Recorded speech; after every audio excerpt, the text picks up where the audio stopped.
Once upon a time, a young hero, descended from the legendary warrior Erdrick, defeated the dreaded Dragon Lord and restored peace and light to the world. Having done so, he set off on a journey with his new bride, and together they founded a kingdom of their own. This kingdom came to be ruled by their children, and by their children after them. Under the enlightened rule of the scions of Erdrick, the nation grew ever greater and more prosperous. As the years passed, other adventurous scions forged forth into the unknown, founding new kingdoms in their ancestors' image. Thus came there to be 3 nations ruled by those descended of the hero and his maiden.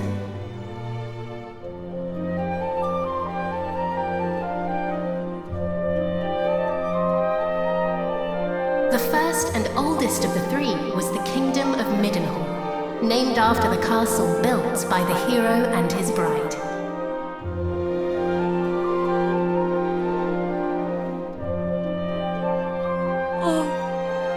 My beautiful boy.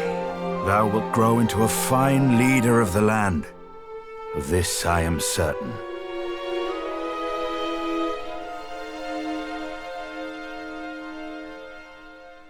After Midenhall was founded the kingdom of Cannock, a nation nestled betwixt misty mountains and lush forests.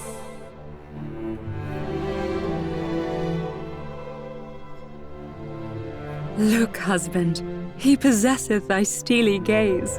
A handsome devil, to be sure. Now, what name might befit one so dashing?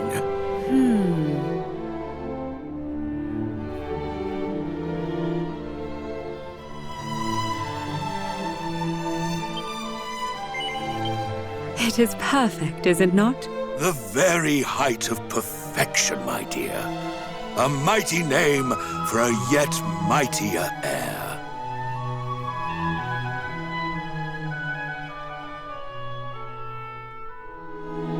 Lastly came the kingdom of Moonbrook, founded by a spell-casting scion to whom weavers of magic flocked from the world over.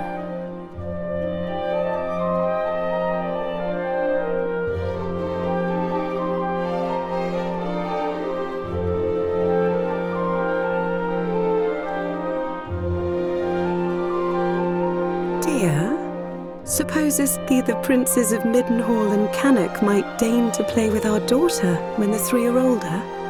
I doubt not but they shall forge a fellowship most firm, as I did with my cousins the kings. But first, she will need a name that befitteth her station. And, after great pondering, I believe I have happened upon just that. Come, lend me thine ear.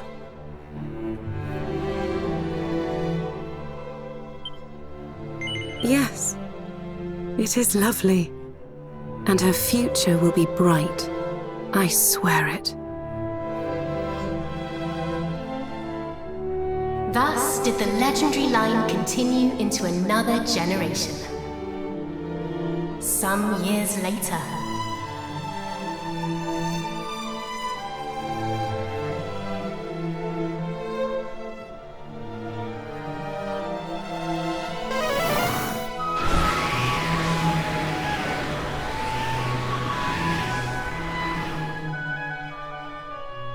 Thou art grown most formidable. Thine ancestors' blood runneth strong in thy veins. Oh, please, Father. Thou knowest full well mine abilities pale in comparison to thine. Thou hast mastered all manner of spells, of which I as yet know naught. 'Tis true I was once a caster of no little renown, though now... Father! Alas, some matters are beyond even the purview of magic. Come, Father. Let us repair to thy chamber.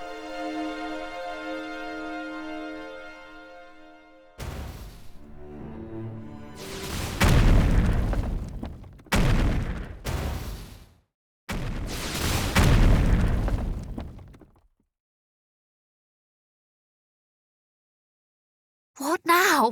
By the goddess! Guards! Assemble! Majesty, I bring grave tidings! Look out to report an army of fiends upon the horizon. They draw ever closer.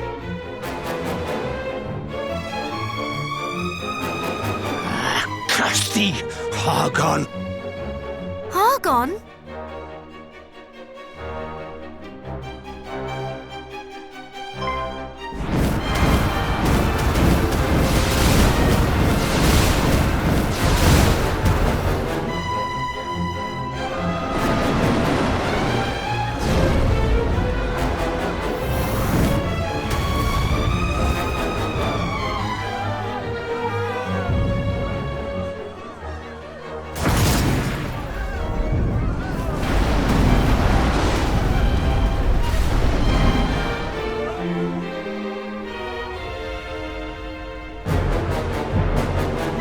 Muster the castle guard! Keep them out!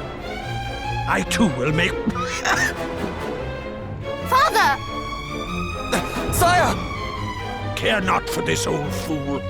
Go to thy captain. Tell him... I fear it is too late! No! No! Begone, fiends!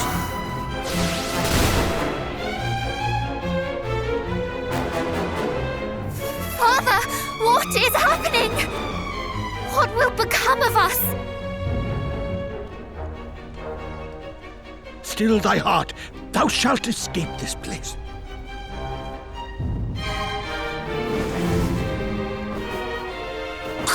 I'd recognize those ugly mugs anywhere. It's the king and his darling daughter. Lord Hargon was clear in his instructions. Let no one live. Just as I feared. But wherefore now? It mattereth not. Moonbrook will not fall today.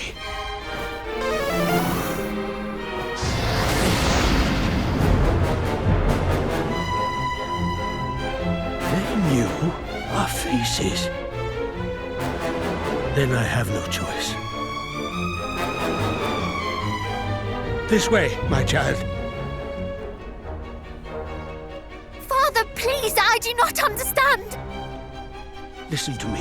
Thou hast thy mother's beauty and her wisdom. Thou wert ever our pride and our joy.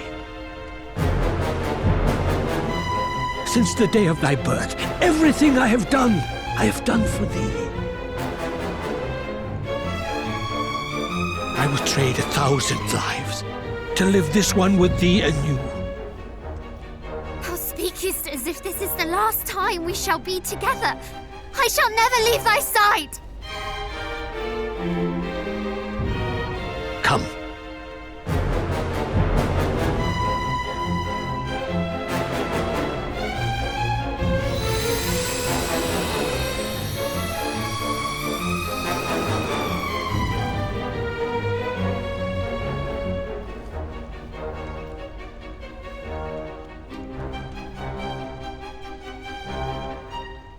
This is my kingdom, and I refuse to relinquish it without a fight!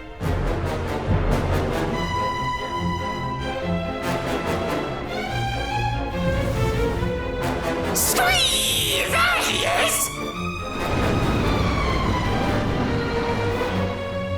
He may be old, but he knows a spell or two. Don't bite off more than you can chew. Wherefore do you tarry so? Do not tell me you have had a change of heart. Today, you battled the bloodline of Erdrick!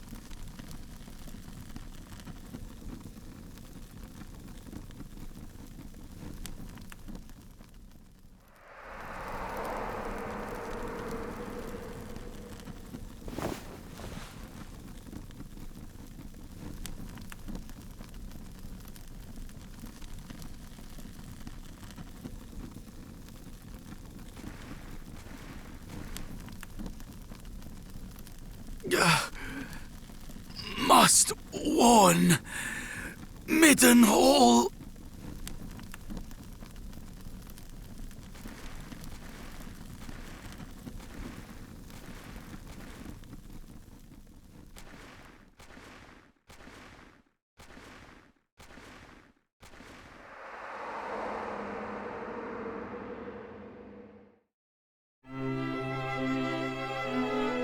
There thou art, beloved son. Though thou seemst mightily vexed, didst thou dream ill-omened dreams, perchance? Nay? Good. I would not have it be so, given the choice. But enough of such talk. Today is a day like any other, and thou must needs be about thy duties. Pray, go into the streets of the city and walk amongst thy people. Speak to them of their hopes and fears, that thou might one day rule wisely over them. And thence to the practice ground, that thy sword might one day suffice to protect them. For thou art mine heir, but thou art also heir to mighty Erdrick, hero of legend, and thus is thy duty twofold. Thou must needs be king and hero both. 'Tis no easy path, but I trust that thou wilt tread it well. Pray, stop by to see the item seller this day, Highness. Tidings oft travel fastest among those who cross the land in search of profit. There is much to be learned from such people, and thence to the captain of the guard, and learn that of the sword which he might see fit to teach thee.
Highness, come, the practice ground awaiteth. Though I fear there is precious little left for me to teach thee. Despite thy youth, thy skill already approacheth mine own, nay, exceedeth it, perhaps. To have tutored such a prodigy in the arts maketh me right proud.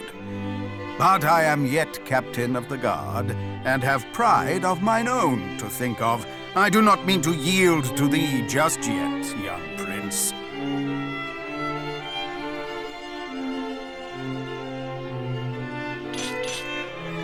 Make ready! These wounds! Friend, what misfortune hath befallen thee?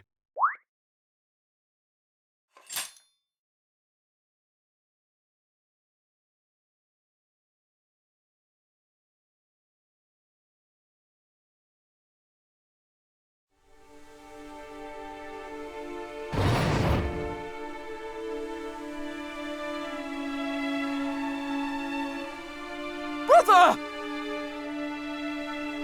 Wherefore wouldst thou abandon thy post at Moonbrook Castle? And how came thee to be injured so? My wounds matter not. The king, I must speak with him. Please.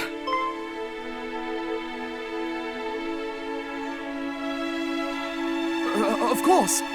His Majesty will see him, surely. Come, we will take you there.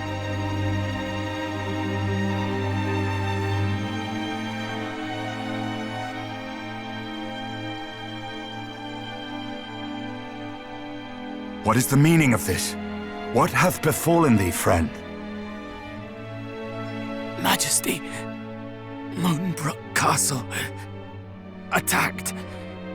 Monsters. A great horde of fiends. Stay with us, I beseech thee.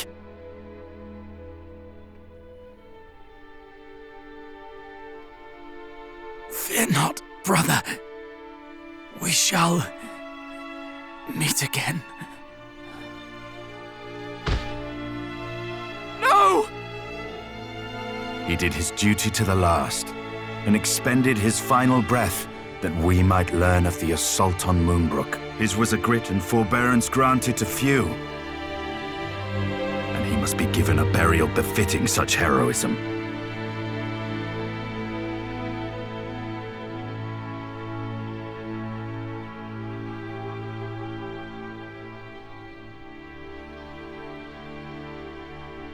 It seemeth ill deeds are afoot in the kingdom of Moonbrook, but we do not yet know the full truth.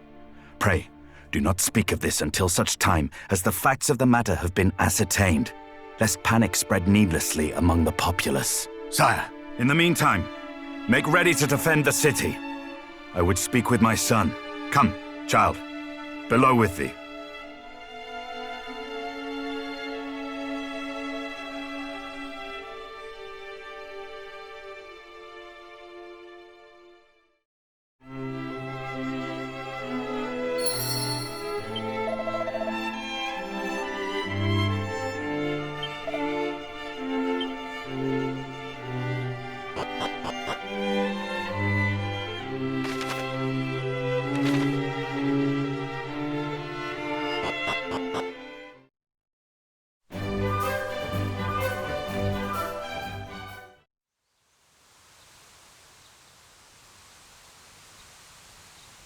Another such tragedy befell our world some decades since.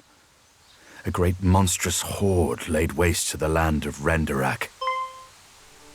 The horde was commanded by one who styled himself High Priest Hargon, fearful that the High Priest's minions might make Midenhall their next port of call.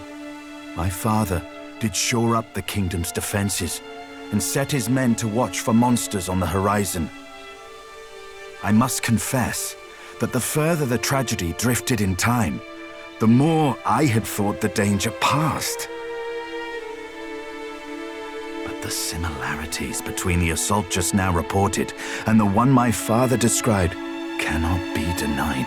Could this be another Renderak? I hardly dare believe it. We must ascertain the facts of what hath befallen Moonbrook as soon as we are able. I would have thee journey to Cannock, there to share these unfortunate tidings with the king of that realm.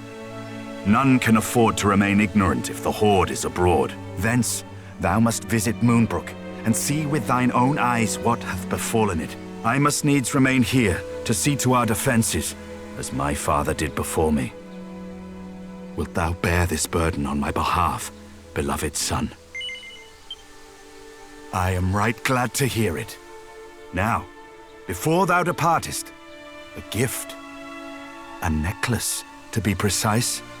The princess's pledge. Ere he became the first and greatest king of this land, thine ancestor, mighty Erdrick, did set out upon a perilous quest to defeat the Dragon Lord. This necklace was presented unto him by a certain fair maiden with whom he did forge a firm and lasting bond on his travels. It shall surely aid thee on thy path.